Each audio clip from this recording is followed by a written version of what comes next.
This is Coach Ron of VG Sports, and let's talk about a topic that is more taboo.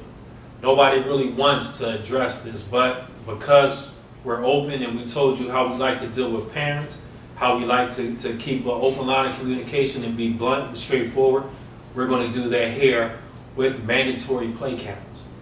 And what I mean by that is, we all know, well, and this is, I don't know if this pertains to other areas outside of Pop Warner, but I know for a fact in Pop Warner, there is a mandatory amount of plays that players need to have.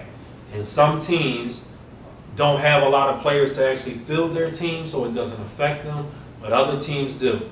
Specifically my team that I coach on, and I'll give you an example from, I would say it's 2009. We had a team where, and I'm not going to call the name of the team, but we're playing this team, and we managed our play calls as far as you have to have everybody on the team at least get 9 plays, and they need to have their plays by the end of the third quarter. So we're doing good managing our plays. Hey, we have these kids coming in, and let's talk while I'm in the middle of this. Let's talk about the reasoning that coaches have behind the mandatory players.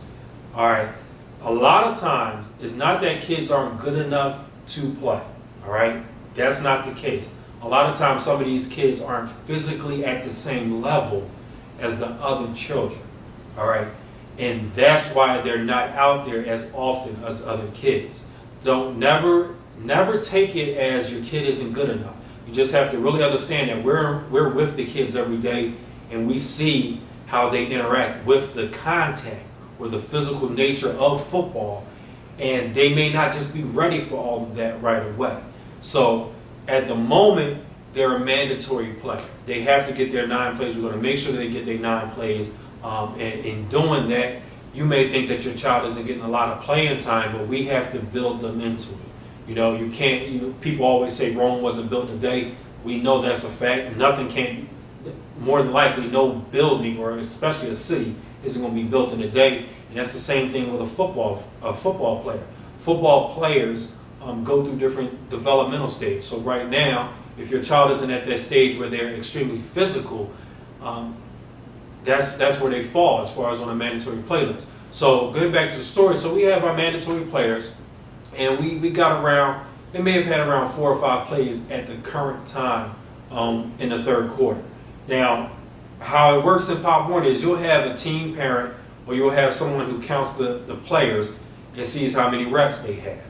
And you'll have that, your opponent will have someone on your sideline counting your players, and you'll have someone on your opponent's sideline counting players as well. So it just so happened that we're approaching the end of the third quarter, and the ref blows a whistle and says, hey, you guys haven't got your mandatories in. You got like 5 people over here who need, they have mandatory plays. They got to get these 4 or 5 plays out the way. Other team didn't have anybody. Again, they had a smaller squad than we did. We might have had like 30 kids. They may have had like 22 or 23. So it wasn't a real issue. But they knew that we had, extra children, and because of that, blow the whistle. They haven't got those guys, and you got to put them in right away. You put the kids in right away. Again, there's nothing against the children. You put the kids in against their starters. Their starters went up top on us right away, and were able to score and wound up ending the game on the tie. All right. There was nothing wrong with that. We were upset that someone took advantage of the rule in order to make that happen, but there's really no problem with that. That's just explaining to you how managing your mandatories works. You need to really stay focused on that. Special teams don't count, so don't think that you're going to put the kid in on a 4th down to punt the ball and that's going to count as a play. That doesn't count. They need to be a part of the regular game. There are ways that you can get the children in without hurting them. If you don't believe that they are ready for that.